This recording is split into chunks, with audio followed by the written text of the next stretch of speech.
My best friend of 11 years stopped returning my calls the week I got diagnosed. I didn't realize until later that she'd been waiting her whole life for a reason to leave. We met freshman year of college, the kind of friendship that happens fast and feels permanent. Shared an apartment for 3 years after graduation, stood in each other's weddings, called every Sunday without fail. When my marriage ended, Maya was the first person I told. When her father died, I drove 4 hours in a snowstorm to sit beside her at the funeral. That's the kind of friendship it was, past tense. Now, the diagnosis was breast cancer, stage 2, caught early enough that the prognosis was genuinely good. I wasn't calling people in tears. I was calling people with a plan. Surgery scheduled, treatment mapped out, doctors cautiously optimistic. I told Maya on a Thursday evening. She said all the right things. She said she was there for whatever I needed. She said she loved me. She texted twice after that. Both times I responded. Then silence. I told myself she was processing. Some people need time when bad news lands close to home. Her mother had died of cancer when Maya was in her 20s. I knew this. I held that knowledge gently. I gave her room. 2 weeks passed. I sent a short text. Nothing demanding. Just thinking of you. The reply came 6 hours later. So sorry. Been slammed at work. Talk soon. We did not talk soon. My surgery was on a Wednesday in October. My sister flew in. My neighbor drove me home. My coworkers sent flowers. Maya sent a DoorDash gift card and a voice memo that was 40 seconds long,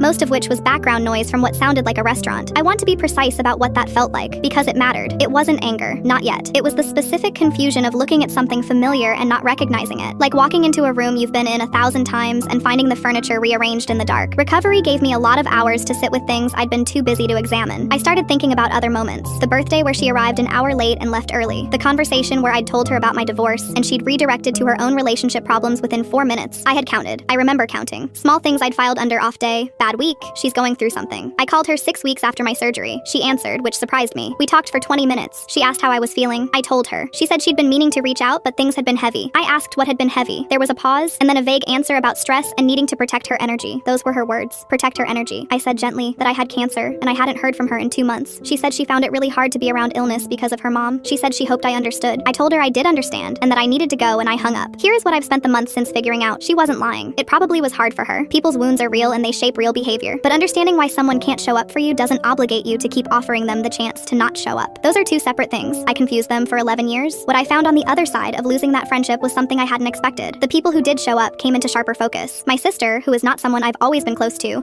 sat with me through 4 chemotherapy sessions and never once made it about herself. A woman from my book club, someone I would have called an acquaintance 6 months ago, started dropping off dinner every other Tuesday without asking or announcing it. She just came. I think about what it means to know someone. I thought I knew Maya. I knew her history, her preferences, her humor. What I didn't know, what you can't know until the moment arrives, is what a person does when staying is hard. Some people are only built for the easy seasons. That's not a moral failing, but it is information. I have 7 more weeks of treatment. I feel okay most days. I keep my Tuesdays free.